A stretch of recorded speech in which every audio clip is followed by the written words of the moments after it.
Voilà, mesdames et messieurs, à la suite de mes deux prédécesseurs, je voudrais déjà saluer la communauté musulmane sénégalaise qui fête aujourd'hui Kazu Rajab, exprimer tout mon soutien aux députés qui ont dû être évacués de la salle de l'hémicycle pour permettre que la forfaiture passe et leur dire qu'ils sont la fierté du Sénégal et des Sénégalais.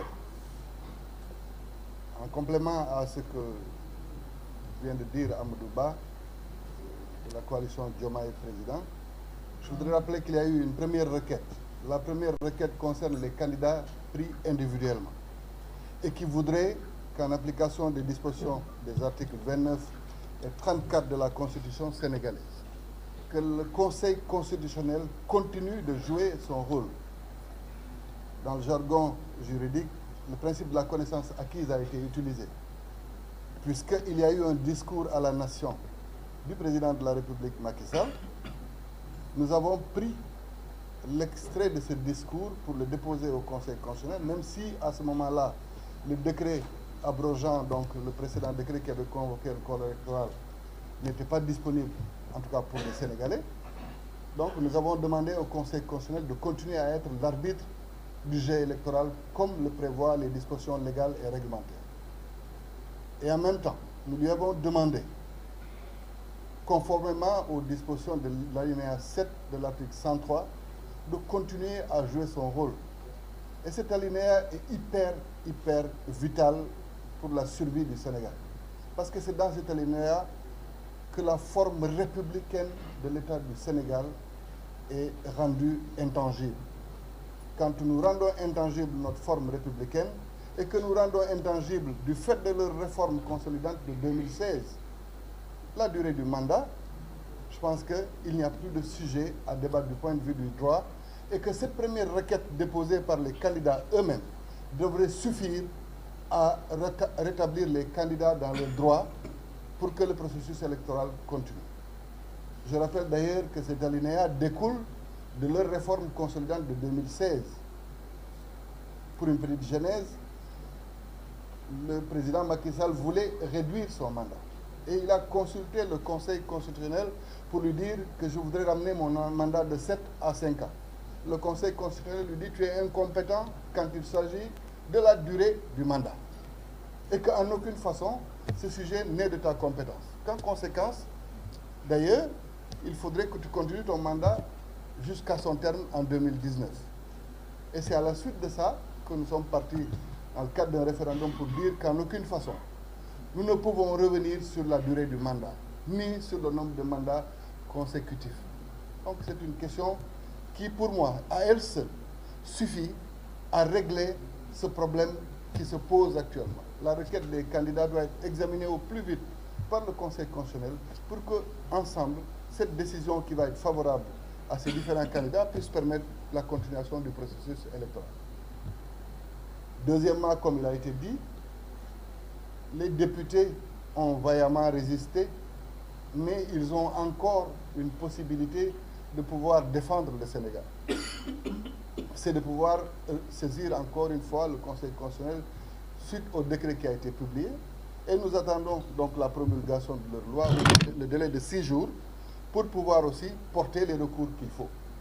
Parce que si on donne comme encore une fois une dérogation à un mandat, je rappelle que même dans le cas extrême du décès du président de la République, il n'est donné à son suppléant ou à celui qui exerce la vacance du pouvoir qu'un délai de 3 mois. Pourtant, un décès d'un président de la République est un événement très douloureux à vivre pour une nation. Mais à ce moment-là, le président de l'Assemblée nationale ne dispose que de 3 mois avant que les Sénégalais eux-mêmes ne choisissent leurs dirigeants. Donc c'est vous dire combien cette situation que nous vivons est une aberration, est une insulte pour tous les Sénégalais. Car nous sommes la risée du monde. Tous les médias sont en train de rire du Sénégal. Et aujourd'hui, ce n'est plus un combat de candidats. Heureusement que tout le monde l'a compris. Et c'est pourquoi nous, ce collectif-là, nous avons décidé d'aller à la rencontre de tous les segments de la nation qui se sont déjà prononcés pour la préservation de la démocratie sénégalaise. Vous avez dû voir tous les segments des mouvements sociaux, des associations, des autorités religieuses qui ont osé dire la sacralité de la Constitution sénégalaise et que le respect du calendrier électoral est un élément de stabilité de notre nation.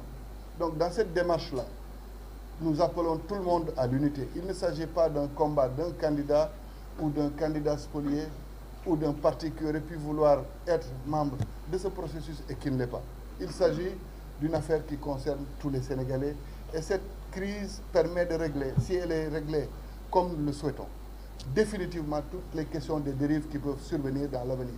Et c'est pourquoi le collectif de la société civile, des différents acteurs de la société civile qui a pu se prononcer, le collectif des candidats spoliés qui s'est déjà prononcé, toutes les organisations syndicales, toutes les centrales syndicales qui se sont prononcées, les associations et les autres mouvements feront l'objet d'une visite de la part de ce collectif pour qu'ensemble, les décisions qui vont être prises pour mobiliser le peuple sénégalais soient des décisions qui émanent de tout le Sénégal au lieu que ce ne soient des décisions qui émanent d'un ou de plusieurs candidats.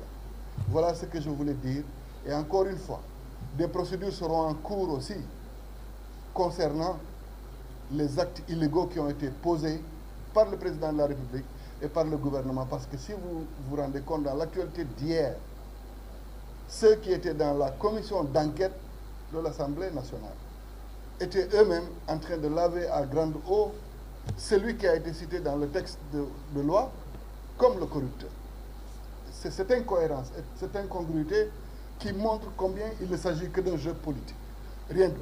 Vous ne pouvez pas être un accusateur, le lendemain, avant même que vous ne meniez les enquêtes, vous revenez pour dire que celui que vous avez accusé est blanc comme neige et que, naturellement, il reste votre candidat. Si c'est un corrupteur, il ne doit plus rester un candidat. De la même manière qu'il faut refuser à d'autres candidats qui ont la double nationalité la prétention qu'ils puissent diriger le pays. Voilà ce que je voulais dire en ramasser et je laisse